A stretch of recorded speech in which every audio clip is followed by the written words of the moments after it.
आपकी इजाज़त के साथ एंड विथ रिस्पेक्ट मैं आपको 2611 के बारे में पूछना चाहूँगा। हमने शिवानंदन सर की बातें सुनी है, हमने एनएसजी की भी बातें सुनी है।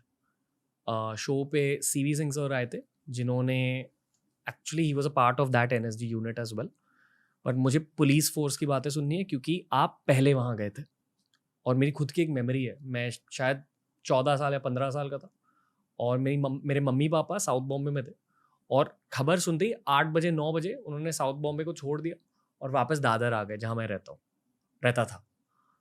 और उन्होंने कहा कि शायद कुछ गैंग वॉर चल रहा है बट अभी पुलिस डिपार्टमेंट आ गई, सब ठीक। उस दिन हमारा एएसएल चल रहा है, एडवांस सिक्योरिटी लाइजनिंग की मीटिंग रहती है 28 नवंबर को। Honourable the then prime minister of India honourable Manmohan Singh साहब ट्राइडेंट होटल में आने वाले थे। तो 9:30 तक हमारा एएसएल चला and I just finish the ASL and went to my residence which was near Metro theatre. और मैं खाना खा रहा था क्योंकि मेरा नाइट राउंड था। कोइंसिडेंटली मैं ऐसे यूनिफॉर्म में था।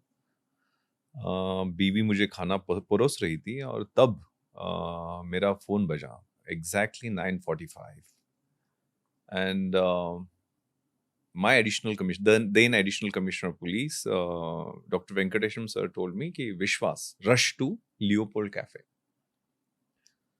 लियोपोल्ड कैफे में फायरिंग हो रही है एंड इमीडिएटली पहुंचो वहां। तो मैं तो यूनिफॉर्म में था, मैंने खाना छोड़ दिया। मुझे लगा कि कुछ गैंग वॉर रिलेटेड होगा या कुछ पर्सनल इनविटी से होगा। मैंने अपने बॉडीगार्ड को तैयारी रहने के लिए बोला था। जनरली नाइट राउंड शुरू होता है 12 बजे, तो मैं नैप लेके फिर निकलने वाला था और मेरे पास एंटी नार्कोटिक सेल का चार्ज था, साउथ मुंबई का चार्ज था। तो मैं 100-150 लोगों को हमेशा 12 बजे बुलाता हूँ। ये घटना हुई 9:45 को, मुझे कॉल आया एंड मैं वैसे ही खाना छोड़ के गाड़ी में बैठा। मेरे पास ग्लॉक पिस्टल था। Glock is a better than 9mm regular pistol क्योंकि उसमें 18 गोलियों के 2 मैगजीन्स रहते हैं। जब मेरी साउथ मुंबई में पोस्टिंग हुई, देखिए जो भी प्लेसेस 10 टेररिस्ट जो आए थे, they selected the places which were selected were iconic places. पांच जो लोकेशन थे उसमें 5 स्टार होटल्स थे, सीएसटी रेलवे स्टेशन था, जूस का जो छवाड़ हाउस था।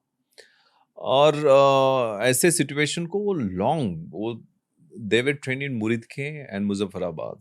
आपने शायद पढ़ा होगा। ट्रेनिंग में उनको ऑटोमेटिक वेपन्स को चलाना, ग्रेनेड्स चलाना, map reading, marine training also, swimming करना, सी एक्लेमेटाइजेशन, उसके साथ साथ फील्ड टैक्टिक्स, ये सब ट्रेनिंग दी गई थी उनको। और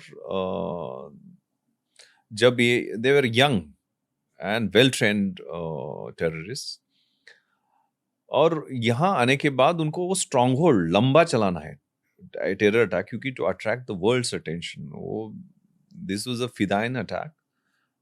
मुझे याद नहीं कि they tried to escape some point of time. फिदाई दिन मतलब अपनी जान देने के लिए जान देने तैयार के लिए, थे। Yes yes yes. So basically जब मुझे ये इंफॉर्मेशन लियोपोल्ड की लगी, तो लियोपोल्ड के बारे में पहले एक बार एक इंफॉर्मेशन आई थी, उसमें लियोपोर्ट लिखा था। और लियोपोर्ट कैफे यानी वो हाई कोर्ट या डीजीपी ऑफिस हो सकता है, ऐसे लिख के आया था।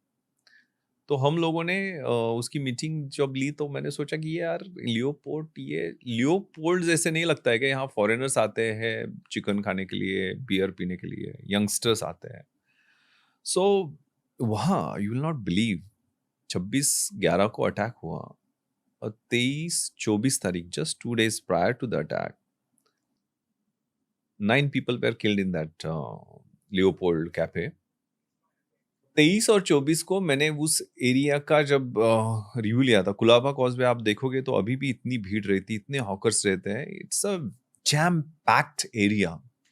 तो हम लोगों ने वहाँ 193 हॉकर्स 23 और 24 को पूरे निकाल के पूरा एरिया क्लियर किया था।